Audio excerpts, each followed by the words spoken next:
Нурлатта урт-мурт, үзбек, таджик, хәтта гагаuz милләтеннән булган халыклар яши. Үзара дуст, тату гомер кичерәләр. Татарның сабан туе, чуашның уявы гомум халык бәйрәменә әверелде. Координация работы по реализации концепции и исполнению программ осуществляет Совет по взаимодействию с религиозными общественными организациями, антитеррористической комиссии и Общественный совет города Нурлатского района. В состав советов входят руководители предприятий, организаций, представители правоохранительных органов, руководители национально-культурных автономий, мухтасиб и настоятель православной религиозной организации и средства массовой информации. 33 гомуми билим бирү учреждениесендә укучы 6 меңнән артык баланың 21-се мигрантлар.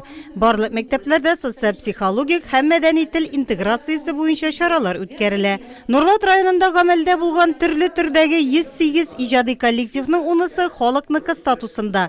Ел ярым элек ачылган халыклар дуслыгы йорты милли һәм милләт-ара аралашу мәйданчыгы булып тора.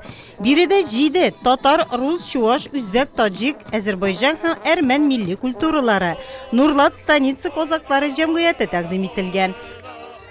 Связь, взаимопонимание всегда есть, и работа в данном направлении продолжается. Районда телләрне саклау буенча муниципаль программа расланган. Татар теле дәүләт теле буларак барлык мәктәпләрдә өйрәнелә. 33 мәктәпнең 10-сы этнокультура компоненты белән эшли. Мәктәпкәчә белем бирү учреждениеләрендә дә татар төркемнәре бар. Укыту тәрбия эшләрендә системалар рәвештә яңа мәгълүмати технологиялар, инновацион алымнар һәм әйдәп баручы укытучыларның эш алымнарын, тәҗрибәсен кулланып, белем сыйфатларын күтәрү юнәлешен эшләү.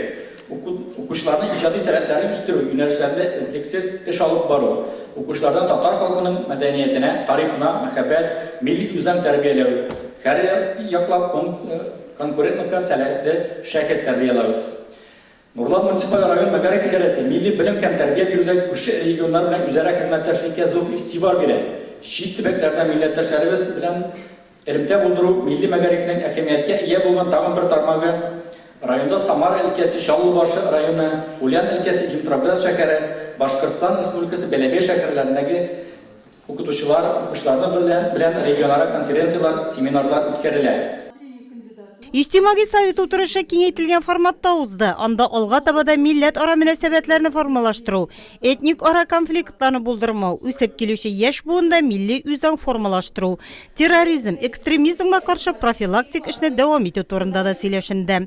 Чарада район башлыгы урынбасары Флора Нугуманова, Татарстан Республикасы финанс министрының беренче урынбасары, казначылык департаменты директоры Марат Фейзрахманов, район предприятиеләре һәм учреждениеләре җитәкчеләре, авыл җирлекләре башлыклары, этно-мәдәни иҗтимагый оешмалар, дини берләшмәләр вәкилләре катнашты. Совет утырышында Татарстан халыклары съездына делегатлар да сайланды.